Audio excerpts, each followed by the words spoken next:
بسم الله الرحمن الرحيم. السلام عليكم. النهارده اخواتي عندنا يوم كده طويل، ربنا يقوينا كده.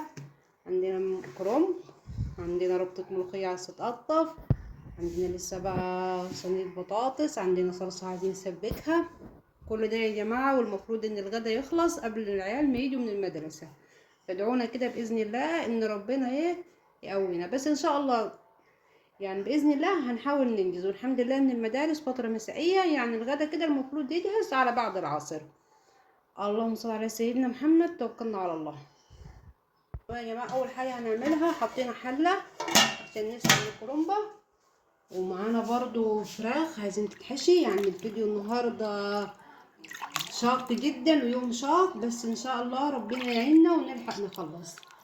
اللهم صل على سيدنا محمد. بصوا يا جماعه، الواحد ما يستصعبش حاجه، وطول ما هو بيشتغل الشغل هيخلص معاه، بس ما يقعدش ورايا انا لسه هعمل ازاي وهنجز ازاي. لا، توقف استعين بالله وان شاء الله ربنا هيعيننا. اللهم صل على سيدنا محمد.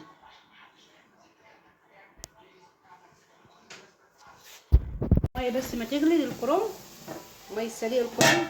حطينا اللهم صل على سيدنا محمد البصل. هنعمل بس الخلطه بتاعت المحشي. سبكنا الطماطم وفلفلنا شويه رز سويناهم نص سوا. هنحشي الفرختين. حاضر، ثواني يا حمزه عشان ننجز بس يا ماما. عايز ممح؟ هنعمل احلى ممح النهارده يا حمزه. حمزه ابني جنبي يا جماعه. النهارده هنعمل فراخ محشيه رز، هنعمل محشي كرنب، بس يا رب نلحق نخلص. اللهم صل وبارك. حاضر، دي لسه نيه. الفراخ يا جماعه والميه اهي غلت، يعني الحمد لله. هنبتدي بقى نقطع في الكرنبه، نقطعها مع بعض دلوقتي. صلى على سيدنا محمد. طبعا احنا كان في عصبايه هنا شلناها. اللهم صل على سيدنا محمد. وهنشيل بقى نقطع فيها. نشيل بس اللي جوه دي، العظمه دي اللي بتبقى في قلب الكرنبه، نشيلها بس عشان الورق يتفرغ معانا من غير ما يتكسر. نحاول بس ان احنا نشيل العظمه دي. اول ما شلنا العظمه دي يا جماعه اهي، الورق بقى بصوا الورق اهو بيطلع واحده، لان العظمه دي هي اللي ماسكه الورق في بعض. اول ما انت شلتيها كده من قلب الكرنبه، هنفلت بقى هنفلت الكرنب من بعض كده اهو. اللهم صل على سيدنا محمد كده اهو. مش هياخد معانا وقت باذن الله، وهنحصل نعمل الغدا.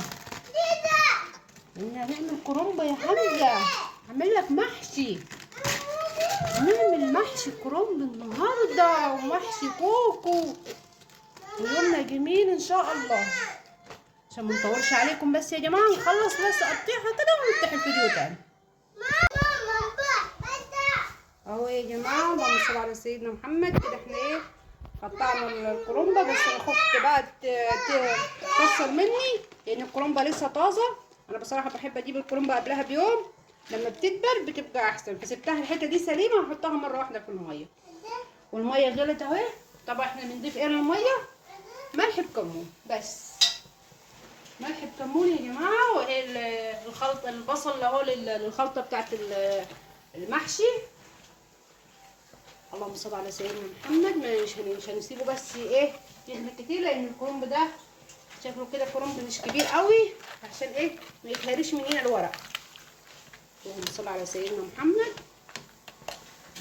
اهي محضرين المصفايه دي يا جماعه، هنطلعه عليها نصفيها.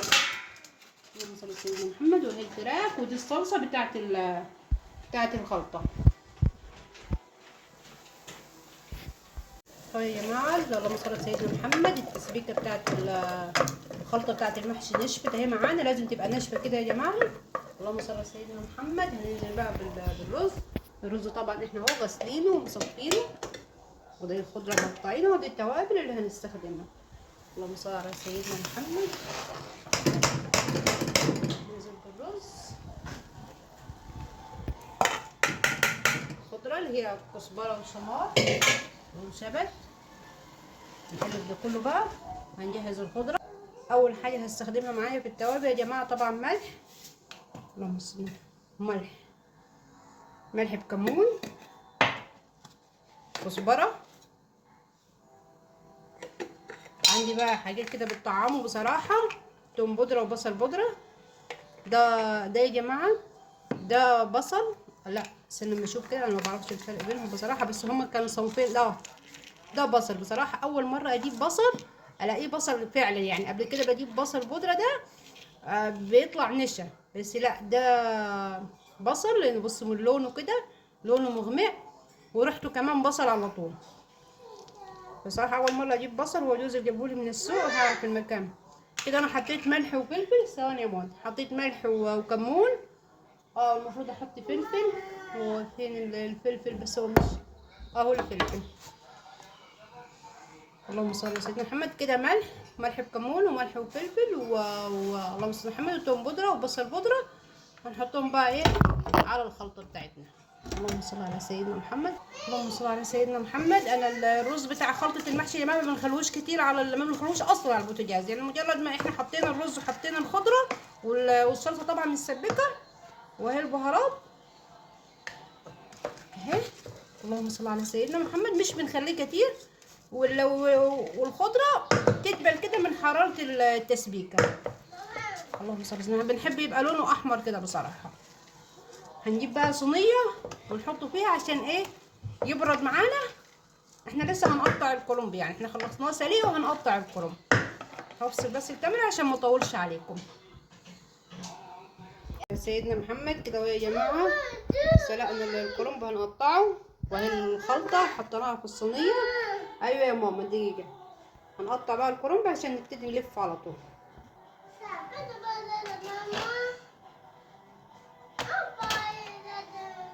نشيل العجل ده.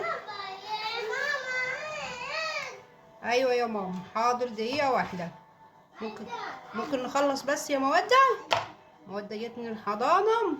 مودة طبعا مش زي اخواتها، مش فتره مسائيه، عامله دوشه بقى. تقطيع زي ما بتحبوا يا جماعه، احنا بنحبه متوسط، ما بحبوش صغير قوي وما بحبوش كبير قوي. يعني مش عارفه بالنسبه لكم ده يبقى صغير ولا كبير، ما اعرفش بصراحه.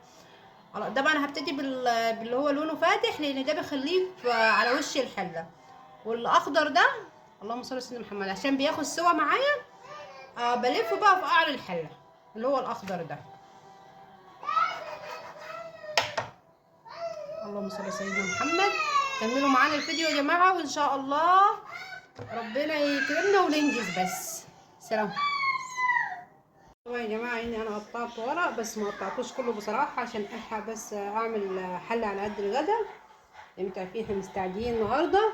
وهو الرز بقى هوناه وهنبتدي نشتغل على طول. طبعا حطينا فرشه يا جماعه للحله كده من الورق اللي بيبقى اخضر ده، ما بنستخدموش في اللف، بنفرشه في قعر الحله. اللهم صل على سيدنا محمد. غسلنا الحله اللي احنا كنا بنسلق فيها الكرنب، وجهزنا بقى للشوربه. والفراخ اهي محشيه. في واحده اتحشت معايا حلو كده وربطت معايا كويس، وواحده اضطريت ان اعملها بالباره. هنلف بقى الكرنب مع بعض. يلا زي ما بقول لكم يا جماعه، دايما بنبتدي بالورق الاخضر. اللهم صل على محمد. دايما بنبتدي بالورق الاخضر، هو اللي هنحطه في قعر الحله. وفي الاخر في الوش ده عشان ما بيخش سوا هنحط الوش الابيض. اللهم صل على سيدنا محمد. هلف بس معاكم كده واحدتين. اللهم صل على سيدنا محمد. طب يا جماعه انا بتمنى اللي انتوا كده، يعني انا تعبت قوي في الفيديو ده، وبتمنى بس ان انتوا تدعموني بالاشتراك وباللايك يا رب. ويا رب كده نور اعجابكم يا رب. اللهم صل على سيدنا محمد وعلى اله وصحبه وسلم. هنرص بقى الكرنب كده. طب احنا هنعمل حله صغيره بس عشان ننجز، عشان احنا مستعجلين. يا رب نلحق الغدا، والا لو ملحقناش الغدا هناكله عشاء بقى، لان للاسف احنا جبنا الحاجه اصلا متاخر من السوق. الورق يا جماعه داب مني شويه، لما بلاقي واحده تدوب زي كده بروح اجيب حته زي كده اهو.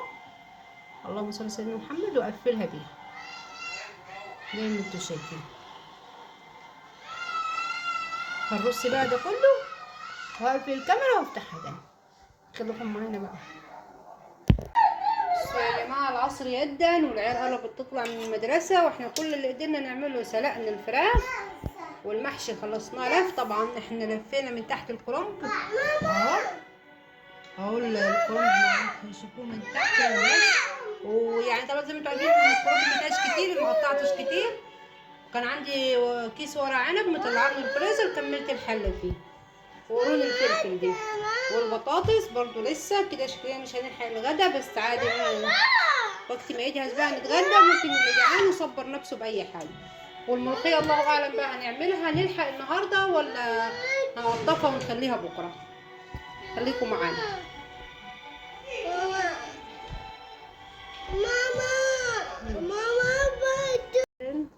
واخيرا يا جماعه اوشكنا على ان احنا نخلص المحشي اهو. طبعا احنا كنا حاطين الطبق ده عليه يا جماعه عشان بس ما يفكش الورق منه.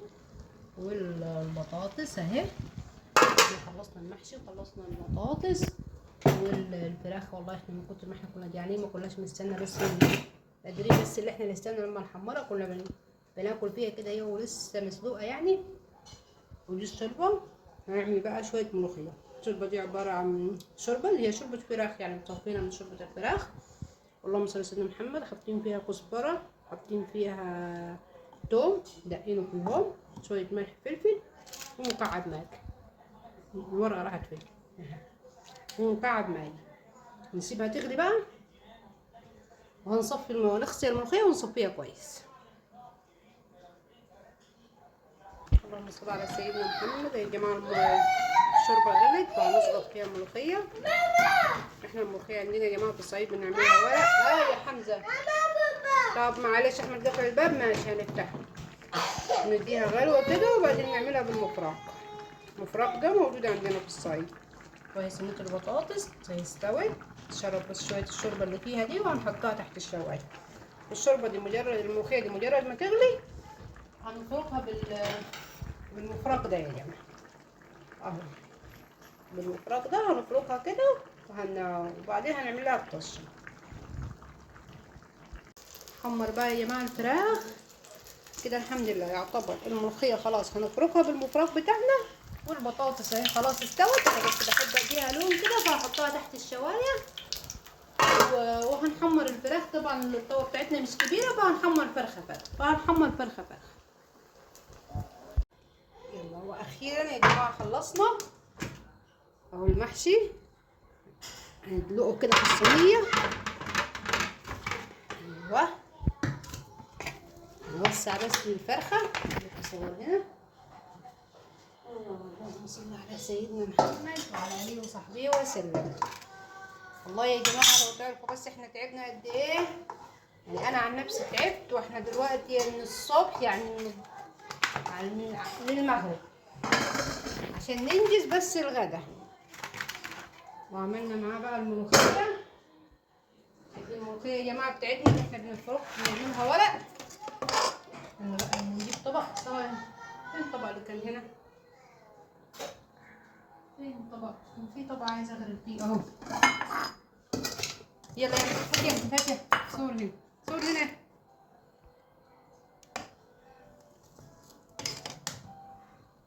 صينية البطاطس حطيناها تحت الشوايه.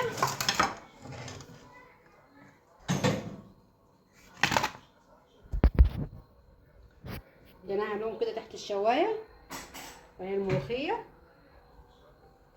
يعني يا ريت بس يا جماعه يعني والله على قد التعب اللي احنا تعبناه ده تحطوا لنا لايك للفيديو كده وتدعمونا كده. بتسلم ايديك.